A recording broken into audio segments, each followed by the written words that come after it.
right, we're reporting live at Oshkosh 2021 with the Florida Aviation Network.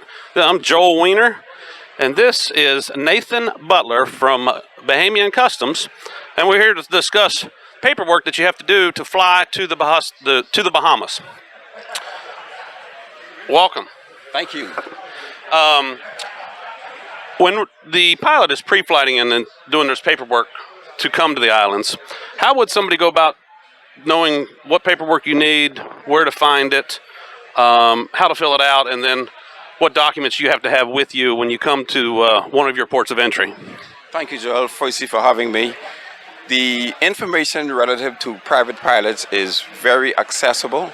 Currently, we have a website which is at the Bahamas Customs Department, and if you can access it through Click to Clear. Click to Clear. And awesome. And when I say two, we're talking about the number 2. Okay. Click number 2 clear.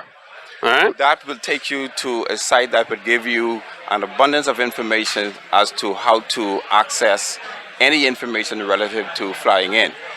Unfortunately, at this point, Click to Clear does not relate to private pilots.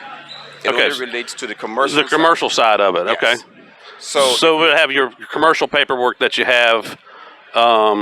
You can upload that. And you can upload that. Yes. Okay. But back to the private side, we're still asking you to do it manually. You're going to need 3 forms, and that form is called a C7A. Okay. And that is downloadable from the site, I believe. Absolutely. Yeah, I think if you type C7A into Google, it'll come. I've had to print some of those out myself. Once you would have accessed that form, you would need to fill out 3 copies. It's just some basic information about the aircraft and yourself, where you're coming from and your port of arrival. That form itself will cost you $50 for processing. So once you come in with that form, there's a $50 fee to process your airplane into the country. Correct. On arrival, once you would have processed that form, it gives you the ability to travel throughout the entire Bahama Islands using that also as a transair, which simply means that you need no other customs formality, because even though we use the form number, the official name for it is the Inward Report. Inward Report, which is a C7A. Yes. Okay. And it also acts as a transair. Okay, it's the same form. Yes. So as if when I'm running in, I would do a C7A and then a transair for corporate flying. Yes. Okay. So but on the private side, you would use it one and the same. One and the same. Yes. Okay.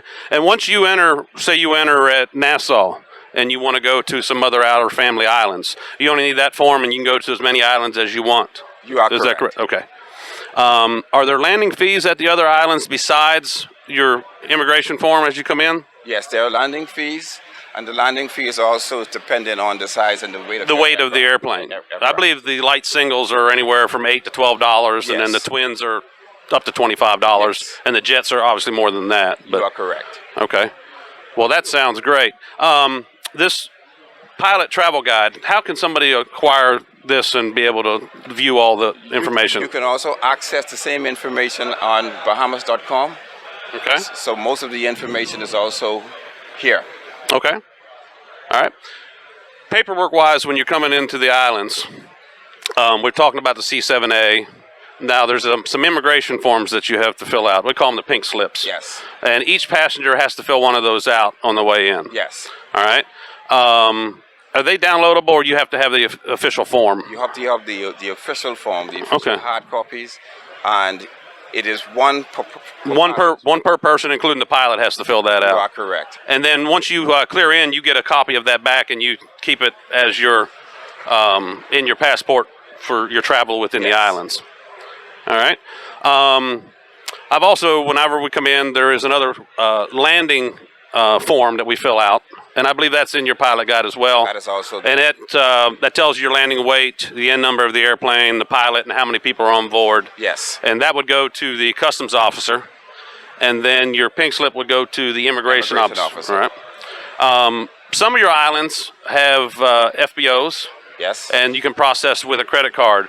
Does most of your immigration do the credit card processing, or do you need cash at some locations? It would be safe to have cash Okay. But there are some ports that have the ability to process things, to process the transactions by way of credit or debit cards. Okay.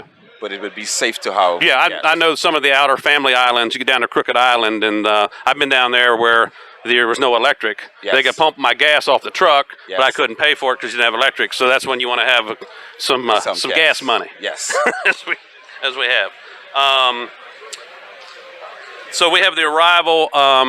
Also, now we discussed the health visa, that you have to have a health visa to stay. I understand as a pilot, if we're crew, we can stay one night without a health visa. That is correct. All right, and that is still in place at this time? That is still in place. Okay, excellent. All right, then we go into leaving the islands, departure taxes. Yes. What is involved in a departure tax? With a private pilot, again, the private pilot is required to pay the departure tax along with all of his passengers. The passengers, each passenger will pay $29 as a departure tax. Okay.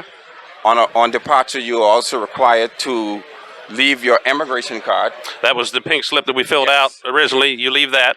and you would also make an outbound declaration leaving the country. All right, and your outbound deck would be stamped, and you need 3 copies of that You're as well. correct. Right. Or is it? I can't remember. It's 3 or 2 because immigration doesn't need the outbound copy. No. Customs does. Custom does. And the FBOs requires the outbound. So it will be safe to have 3. Just 3 to- copies. So yes. you need 3 inbound copies, 3 outbound Outbound copies, and your C7A. You are correct.